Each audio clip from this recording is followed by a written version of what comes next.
পর্দার সাথে থাকবে এবং রাস্তা দিকে যাবে, তখন সেই বদমাইশ ছেলেরা তোমার বুরকাকে দেখে, তোমার পর্দাকে দেখে তারা জানতে পারবে নিশ্চয় এটা কোনো সম্মানিতা নারী। যখন জানতে পারবে যে সম্মানিতা নারী, তখন তোমাকে আর কেউ টিটকিরি মারবে না, কেউ খারাপ কথা বলবে না। এই জন্য আল্লাহ তাবারক ওয়া তাআলা পবিত্র কোরআনের মধ্যে পর্দার হুকুমকে অবতীর্ণ করেছেন। সূরা নিসা, সূরা নূরের 31 নম্বর আয়াত আল্লাহ তাবারক ওয়া তাআলা বলেন, কুল্লিল মুমিনাতি ইয়াগুদুদনা মিন আবসারিহিন্না ওয়া ইয়াহফাযনা ফুরুজাহুন্না। এ নবী, আপনি মেয়েদেরকে বলেন, মুমিন মেয়েদেরকে বলেন, তারা কি করবে?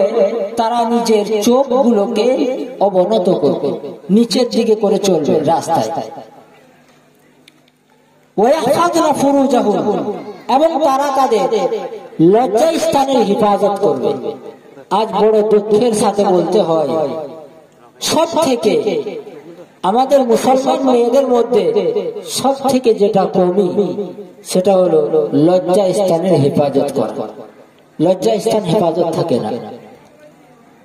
কত জায়গায় আল্লাহ তাবারক ওয়া তাআলা মুসলমান নারীদেরকে হুকুম দিয়েছেন ওয়াহফাযনা ফুরুজাহুন্না, ছেলেদেরকে হুকুম দিয়েছেন ওয়াহফাযু ফুরুজাহুম, তোমরা তোমাদের লজ্জা স্থানকে হেফাজত করো, খারাপ জায়গায় ব্যয় করো।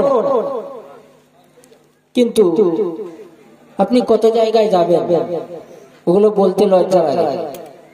সব থেকে এটাই কমে আছে। ওয়ালা ইউবদিনা যিনাতাহুন্না, আল্লাহ তাবারক ওয়া তাআলা পরে বলেন ওয়ালা ইউবদিনা যিনাতাহুন্না, তোমরা তোমাদের ভেতরের সৌন্দর্যকে প্রকাশ করো না। আজকে রাস্তায় যান, বাজারে যান, দেখুন মেয়েদের ড্রেস, দেখুন মেয়েরা নিজের সৌন্দর্যকে লুকিয়ে আছে কিনা, লুকাচ্ছে কিনা, না বাইরে নিয়ে আসছে।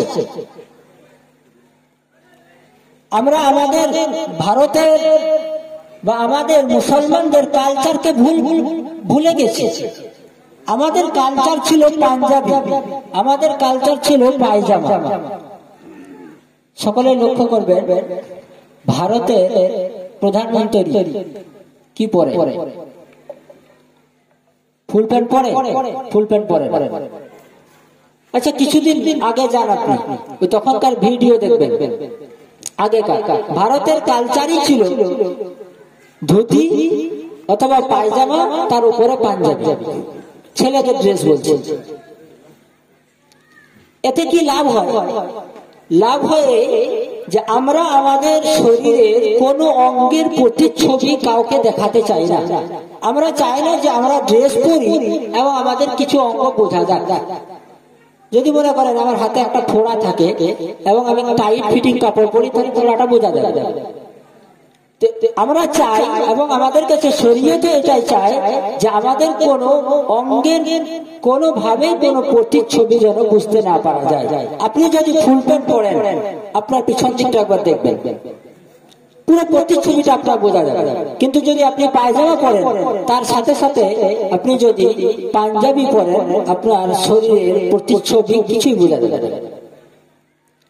তো যাই হোক, মেয়েদের কথাই বলছিলাম।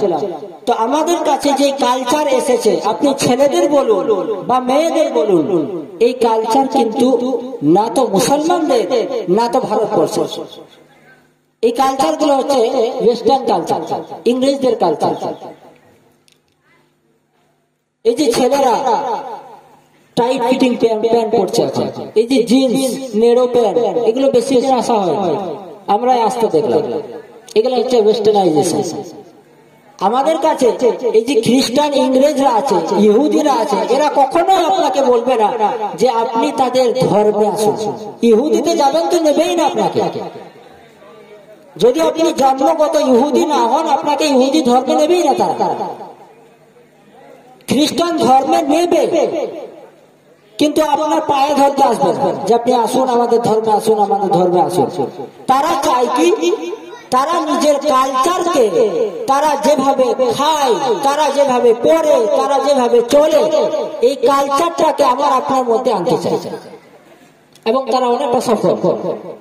এখন কিছু বয়স্ক মানুষ আছে যারা পাঞ্জাবি পায়জামা পরে বা লুঙ্গি পাঞ্জাবি পরে, বাকি তো সব ওই ড্রেস এসে গেছে।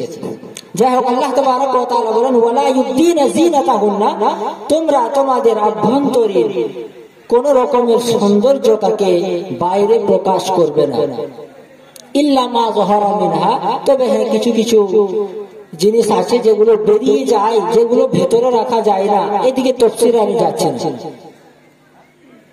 আল্লাহ তাবারক ওয়া তাআলা এই আয়াতে আগে কি বলে দেখুন, ওয়ালা ইয়াযরিবনা বিআরজুলিহিন্না লিয়ু'লামা মা ইউখফিনা মিন যিনাতিহিন্না। মেয়েদেরকে আল্লাহ তাবারক ওয়া তাআলা হুকুম করেন যে মেয়েরা তোমরা যখন রাস্তায় চলা